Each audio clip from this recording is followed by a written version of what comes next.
की बात आपने करी है। बहुत पहले से ये बात चल रही है कि लामर के एरिया में जो रेलवे की ज़मीन है, क्या आप ये बताना चाहेंगे कि स्टेडियम का बनना वहाँ पे टारगेट किया जा रहा है कर और कहीं? नाज़रीन अस्सलामु अलैकुम व आदाब, मैं हूँ आपका मेज़बान खुर्शीद अहमद।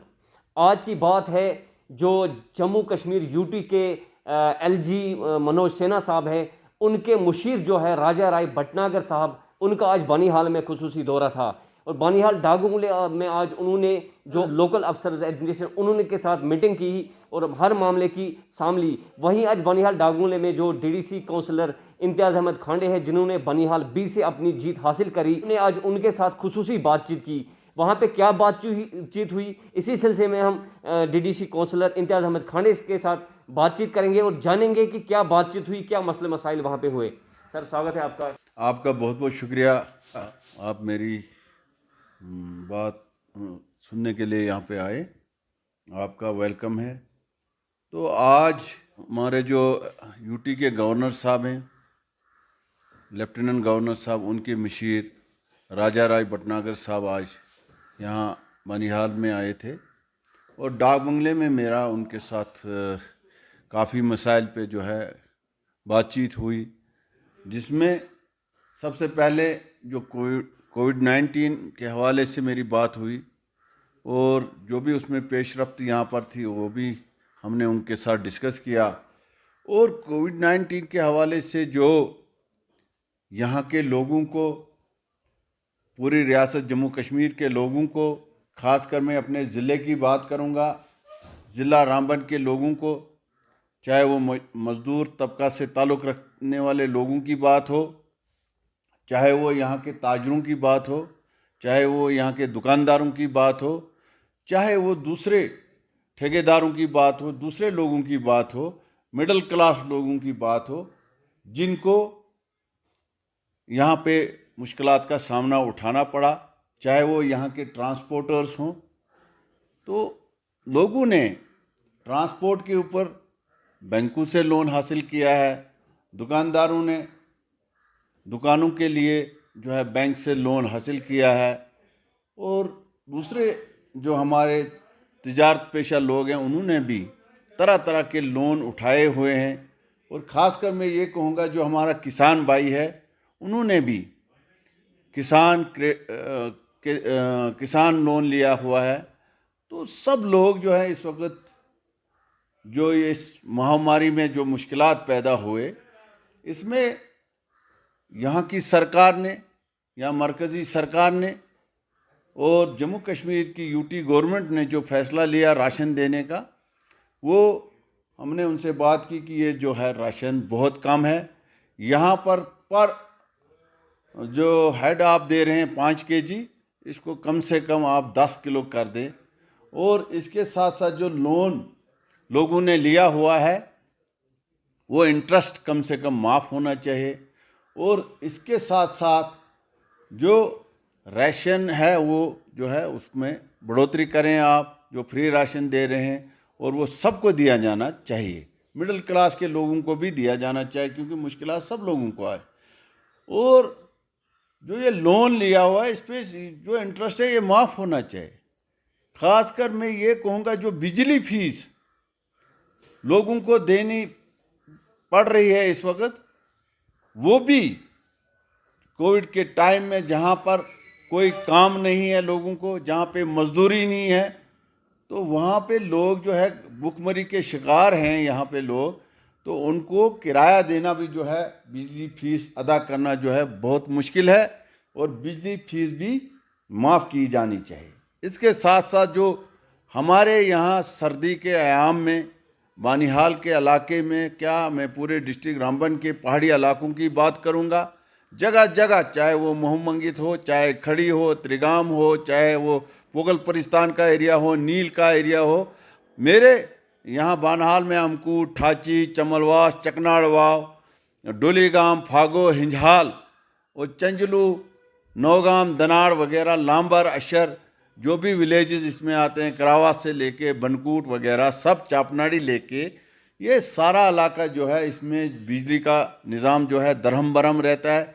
इसलिए रहता है कि क्योंकि यहाँ पहाड़ों में जो है बहुत ज़्यादा बर्फ़बारी होती है।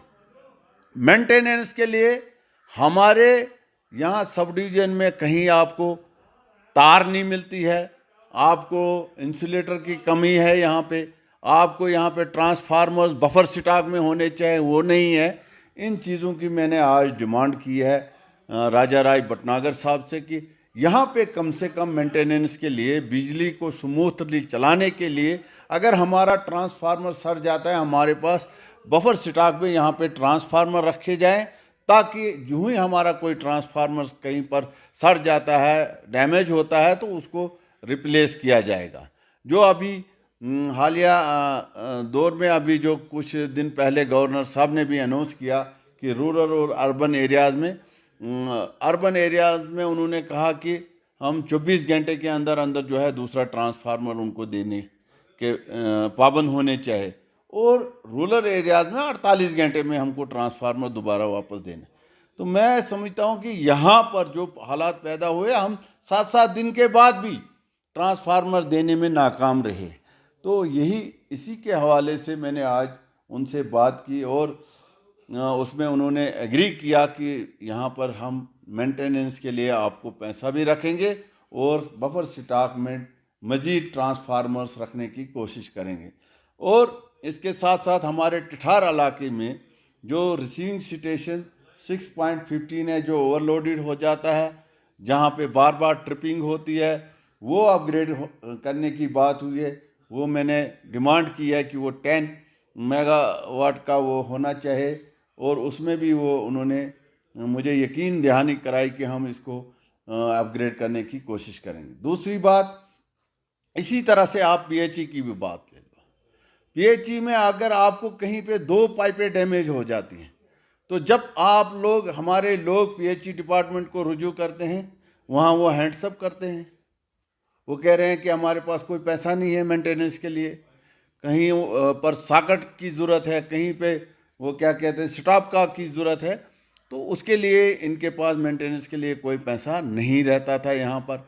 आज इस बात को मैंने ज़ोर शोर से उनके साथ डिस्कस किया, और उन्होंने इस बात का भी इकरार कर लिया, और इस बात को उन्होंने प्रिंसिपली मान लिया कि हम आपके इलाके में हैं, जो मेंटेनेंस का काम जो है उसका स्टेज टेंडर हम निकालेंगे, और यहाँ पर कोई ना कोई ठेकेदार रहेगा जो ये कॉन्ट्रैक्ट लेगा।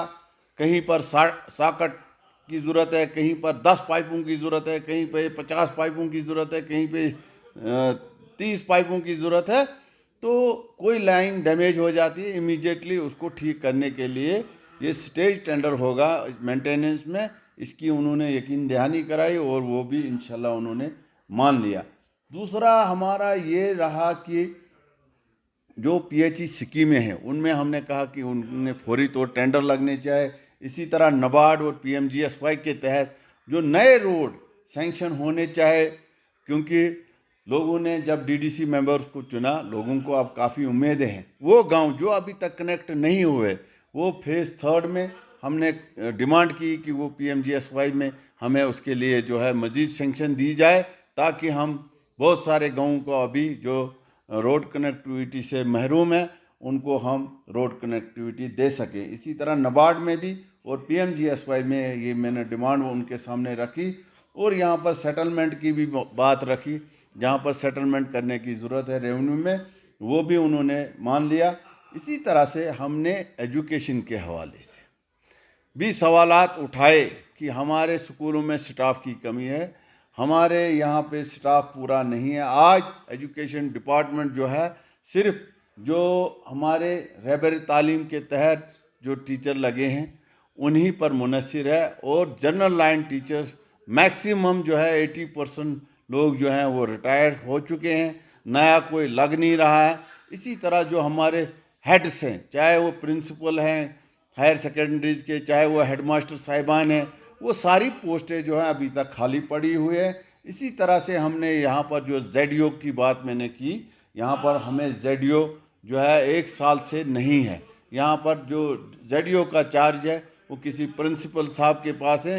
उनके किसी बिल को पास कराने के लिए या तनख्वाह निकालने की बात हो तो ये जो है उसके लिए उनको कुठवा तक दौड़ना पड़ता है उसके पीछे। तो इस हवाले से मैंने डिमांड रखी, जो हमारा यहाँ का लोकल ZDPO है, कम से कम उसको आप ZDO का चार्ज दें, उसको आपने चार्ज देना चाहिए और वो यहाँ का ZDO रहे। तो इस बात को भी उन्होंने मान लिया है कि मैं ये करूँगा। सबसे बड़ी बात जो है ये कि राशन के हवाले से जो है बात, वो फ्री राशन जो है बहुत कम मिल रहा है, और नरेगा के तहत जो लोगों को जो है अभी तक इस कोविड के दौरान जो लोगों को पैसा डालना चाहिए, जो मज़दूर लोग घरों के अंदर बंद पड़े हुए हैं, बाहर निकल नहीं सकते हैं, कोई काम नहीं कर सकते हैं, उसके लिए हमने उनको कहा कि इसमें जो है रिलीफ आप ज़्यादा दें, जहां आप 5 किलो देते हैं वहां आप 10 किलो दीजिए। इसी तरह से जो है हमारे जो बाकी कारोबारी लोग हैं उनके लिए जो इंटरेस्ट जो है वो माफ़ किया जाना चाहिए।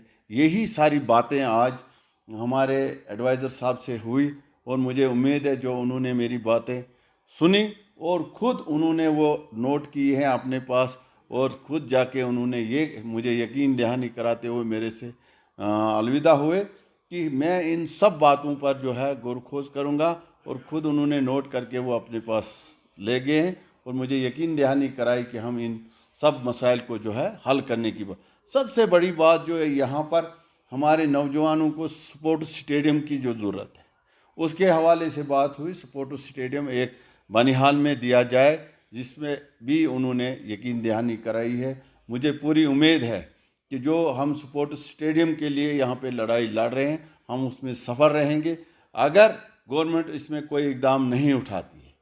मैं आपको ये यकीन दिलाता हूँ कि हम उसको किसी भी तरीके से, क्योंकि मैं आपके दुआ से एक चुना हुआ नुमाइंदा हूँ, मैं हर फोरम में अपने नौजवानों के लिए, मैं उन स्पोर्ट्स इंटरेस्टेड पर्सन्स के लिए, जो भी खिलाड़ी हैं उनके लिए, उनकी ख्वाहिश के लिए मैं लड़ूंगा। और मैं यकीन दिलाता हूं आपके माध्यम से उन बच्चों को कि हम यहाँ पे एक अच्छा स्टेडियम अनकरीब वो देखेंगे जो हम यहाँ पे शुरू करें। अभी तक हम जगह तो सभी लोग जो कह रहे हैं लांबर के लिए बोल रहे हैं। लांबर में जो ज़मीन है वो रेलवे के पास है, रेलवे से लेने के हवाले से हम कितना कामयाब होंगे कितना नहीं होंगे।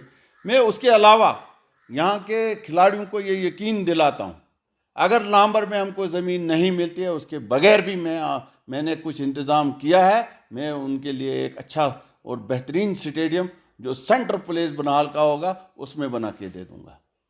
ये मेरा वादा है। ये आपके ज़रिए से मैं उनको यकीन दिलाता हूँ कि मैं उनको एक अच्छा स्टेडियम यहाँ पे बना के दूँगा। नाज़रीन, ये थे DDC काउंसलर जो बनिहाल B से अपनी जीत उन्होंने हासिल करी। ये अपने जो मसले आज हुए थे, जो राजा भटनागर जी है जम्मू कश्मीर UT के जो एडवाइज़र आए थे बनिहाल में, उनके साथ उन्होंने बातचीत की, उसी के हवाले से ये बात हो रही थी। तो नाज़रीन, हमें दीजिए इजाज़त, आप देखते रहे KDV न्यूज़।